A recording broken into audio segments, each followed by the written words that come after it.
Hi everyone, welcome back to WHU TV. It's nice to see you. I hope you're keeping well, and if you're new to the channel, welcome. It's great to see you. I hope you guys are having a great bank holiday weekend, as is going up on a Monday, and also for that matter, I hope you have a good week as well for that matter. But this is the full-time thoughts for West Ham 1, Tottenham Hotspur 1. As always, this video is sponsored by the channel sponsor, 3retro.com.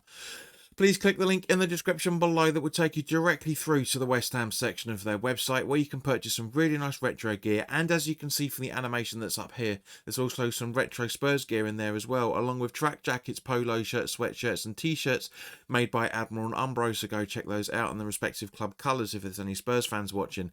And any purchases you make through the link in the description below, the commission that the channel would normally be getting, as I always say, I'll be sending on to the charity Iron Supporting Food Banks.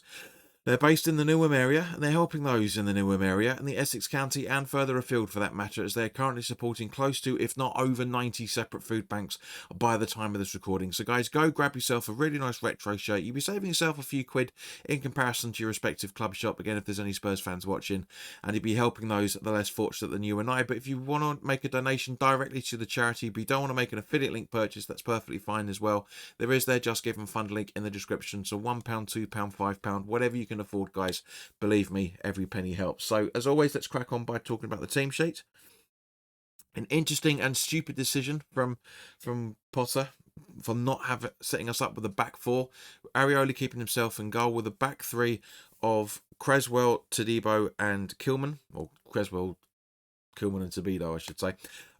Emerson and Wan-Bissaka as the wing backs, with Paquetá and Souček in the midfield, supporting Kudus and Bowen, with the angry German Füllkrug up front, which was, I think, from that point of view, was a stroke of genius from Potter. But I've said many times that if Potter has learnt from the games, that we work better with a flat back four. We really, really do. And that's one of the reasons why Spurs went for a 4-3-3 as a result of it. But, however, first 5 or 10 minutes, worrying moments, especially as I'm not even going to go on talking about the officials. They were wank. Oliver was just shit as usual. He was such a good ref when he first broke through, but now he's just as corrupt and dumb as the rest of them. He really fucking is. But anyway, and guys, you know I have issue with Kilman in terms of his ability sometimes. He made an awful error, and as the old cliche goes, you show us a goal, I'll show you the mistake. And boy, did he make a mistake. Not only just him, but Areola as well, for that matter. I'm not gonna lie, I was really pissed off with him, because I say Kilman fucked up. He really, really did. Couldn't clear his line, and then Tell eventually gets the ball off him, clicks it to, was it Udebert? I think it was it 14th, 15th minute, whatever it was. And yeah, and the guy is on his own, literally on his own. And this is what I'm saying about Areola, right? Because the lack of communication.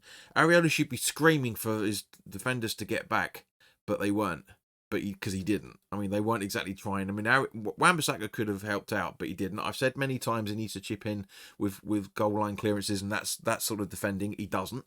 He left it for everybody else. But bearing in mind, Wan-Bissaka was the closest, apart from Todibo, to Kilman at the time when the issue happened. So there's questions around that. As I say, I've said beforehand, don't get me wrong, Wan-Bissaka for me is my hammer of the season. He genuinely is. But yeah, questions on that, questions on Todibo's pace, questions on where the fuck Creswell and Emerson were with that as well, for that matter. But we're 1-0 down.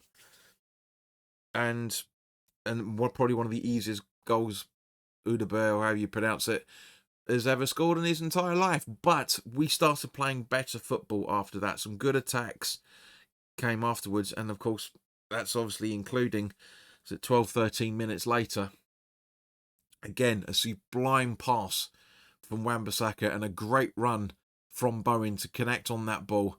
And this is what you're calling fizzing into the back of the net, right underneath the goalkeeper's legs, right in the back of the goal, and rolls right through. With so much fizz on it, rolls right through the entire, up and around the net and out of the goal. It was honestly such a strong finish from Bowen. Absolutely incredible.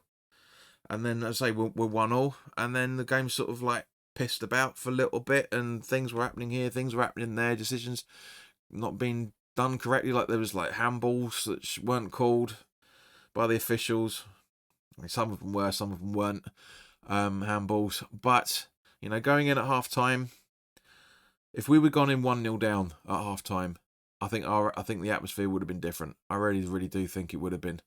I certainly would have been venting left, right, and centre about how shit Kilman was for that. But I will give him his credit. Every situation he got into every time he got into the same situation in the game in the first and second half, he cleared his lines straight away. I'll give him credit for that. So he learned the fact that he knew he fucked up. But now the interesting thing is, in the second half, there's a few things that haven't appeared on the highlights of both matches of the day and the club's even extended highlights, because the highlights on the club website are basically the same as match of the day pretty much. Emerson had a good run down the left hand side in the second half. Took too long to clear the line. By the time he did clear the line, it was way too far away for Fulkrug to get on it. Kudus did exactly the same thing about 4 or 5 minutes later, and had a great opportunity for Fulkrug to connect with it. Unfortunately, just didn't happen. And also for that matter, let's talk about the substitutions as well, such as they were on the on the 80th minute. Ward-Prowse comes on for Paquetá, who got booked a few minutes beforehand. His head wasn't in the game for a lot of that. Got himself around on the pitch as usual, but gave the ball away a few times. That's why I don't really put him in the starting 11 preview. Todibo was replaced by Soufal. Soler replaced Souček. Souček, I thought was one of our better players out there, especially in the first half. Has been played really, really well. There's a bit of, and then Fulkrug for Ferguson, who didn't really do much. But one of the funny things, one of my big takeaways, and a lot of us have takeaways, was Fulkrug, right? Because we were shouting for the players to get up, to push, move, to come up, get further, and he clapped us as he was running up because he agreed with what he was saying. Because obviously, that was the same shit he was saying 2 weeks ago. But yeah, so we've got that, and then Mavropanos comes on for Creswell with about 2 minutes to go of normal time. I don't understand that substitution at all. Creswell looked quite forlorn when he came off as well. So that's potentially, because obviously this is the penultimate home game now. We've got one more at the Forest in 2 weeks. Will he play? Will he be getting a new contract? We'll have to wait and see. Will he be playing in that game in a fortnight's time? We'll have to wait and see. But as I say, I thought overall, bar a few mistakes and a few fuck ups from both sides, to be honest with you, I do feel a point is deserved. I really think we deserved. It was the right call from that point of view. However, watching the highlights back of Ward-Prowse's free kicks, I don't think Bowen gets any touch on that before the goalkeeper clears it. It's a great attempt from Ward-Prowse. If that goes in, it's 2-1. Atmosphere changes. Spurs will probably come out of the blocks. He's equal with David Beckham's free kick scores as well, for that matter. But also a few moments, about 5 or 6 minutes later, whenever the timescale was, James Ward-Prowse, in my personal opinion, goes for the wrong part of the goal, and it goes a couple of yards wide. Well, about a yard and a half wide. He goes for the left-hand side. If he goes for the postage stamp, bam, that would have been it. Emerson had a free kick opportunity as well. That didn't really work out. So, as I say, they are trying. You can tell they're trying. There's a lot of the players still need to be culpable for a lot of the stuff that's going on.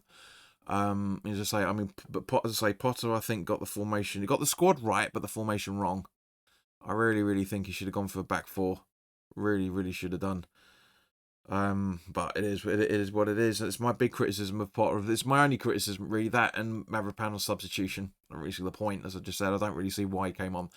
But at the same point, guys, I do think that if those free kicks had gone in, and I'm sure the Spurs guys are saying the same thing on their channels. If we'd have done this, if that had gone in, and blah blah blah blah blah, but we could have been 14th. But we're not. Well, no, it wouldn't be 14th. It'd be, what was it? Be 15th on. It'd be joint on goal difference with Everton and Everton and Man United on 29 points if we'd have got all three. So, yeah, I mean, we'd only be 16th really in that point of view. But we'd be a point above Spurs as a result of it. What was I say? We'll be three. What was I saying? Sorry, we'll be 2 points above Spurs, I should say. But guys, as I say, put your comments in the comment section below. Let me know your thoughts on it. There's encouraging signs as usual, but yeah, I'm happy to talk about the encouragement when we've got a point when we could have nicked all three, and I mean nicked it, but we didn't. But that's football. But guys, enjoy the rest of your week. I'm going to go off and do the Man United preview now. We'll do the research for it, so that will be going up on Thursday night as well, for that matter. So Thursday afternoon, I should say. So keep an eye out for that. We'll be doing the watch along on Sunday as well, for that matter. A bit of a spoiler alert for the preview. It's 9 years and a day since the reverse fixture at Upton Park. Let that sink in for the next few days, guys. But in the meantime, enjoy the rest of your bank holiday Monday, and I'll see you very, very soon. All the best now. Take care.